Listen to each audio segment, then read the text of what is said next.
Hello everyone, সবাই কেমন আছেন? আশা করি সবাই ভালো আছেন। আমরাও আলহামদুলিল্লাহ ভালো আছি। আজকে আবারও রেজিয়া ব্লগ চ্যানেলে সবাইকে স্বাগতম জানাচ্ছি। দয়া করে ভিডিওটি স্কিপ না করে পুরোটাই দেখানোর জানাচ্ছি। কয়েকদিন যাবৎ অনেক অসুস্থর কারণে কোনো কাজ করতে পারছি না সেভাবে। তো আমি কয়েকদিন যাবৎ অনেক কাজ জমে গেছে, এগুলো আস্তে আস্তে ক্লিন করার চেষ্টা করতেছি। আমার শরীরে অনেক জ্বর, তারপরেও সকালে উঠে হালকা পাতলা নাস্তা করেছি, করার পরে ঘরটা ক্লিন করে নিচ্ছি।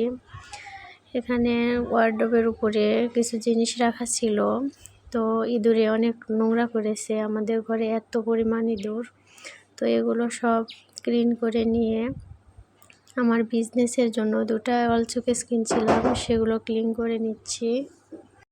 অসুস্থ হলেও কিছু করার নাই, একা হাতে সংসার, আর বাচ্চাদের মায়ের তো কোনো দিন ছুটিই নেই, যত অসুস্থ থাকি বা যাই হোক না কেন। তো এইভাবেই ঘরের কাজগুলো সব করে নিতে হয়, হাজার ঝামেলার ভিতর থাকলেও।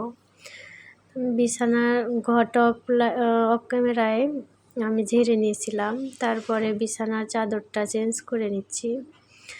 এটা 1 সপ্তাহ যাবৎ চেঞ্জ করা হয় না। আর আমার ঘরে বাচ্চাদের অনেক নোংরা করে, তারা খাবার খায়, যে কোনো কিছু খেলে চাদরে দাগ ভরে দেয়, এই জন্য সপ্তাহে 2 বারও ক্লিন করা লাগে। তো আজকে এভাবে পুরো ঘর মুছে ঝকঝকে তকতকে করে নিচ্ছি, তারপরে ঝাড়ু দিব। ঝাড়ু দিয়ে নিয়ে পুরা ঘরটা মুছতে হবে। তো দেখেন, একা হাতে সংসারের কাজ সামলে বিজনেসের কাজ, আরও কত কত যে কাজ, আবার ভিডিও এডিটিং করা, নানান কাজ করতে হয় আমাকে। এই জন্য এখন প্রায় দিনই আমি অসুস্থ হয়ে পড়তেছি। তো আমার জন্য সবাই দোয়া করবেন। আর ভিডিওর এই পর্যন্ত যারা আসছেন, দয়া করে লাইক দিয়ে সাবস্ক্রাইব করে আমার পাশেই থাকবেন। আমি যেন নতুন নতুন ভিডিও আপলোড দিলেই আপনাদের কাছে পৌঁছে যায়। আর আমার সন্তানদের জন্য দোয়া করবেন। এভাবে ঘর-টর মুছে তারপরে আমি কিছু হাঁড়ি পাতিল জমেছিল, সেগুলো ক্লিন করে নিচ্ছি। তো আজকের ভিডিও এই পর্যন্তই। আপনারা সবাই আমাদের জন্য দোয়া করবেন।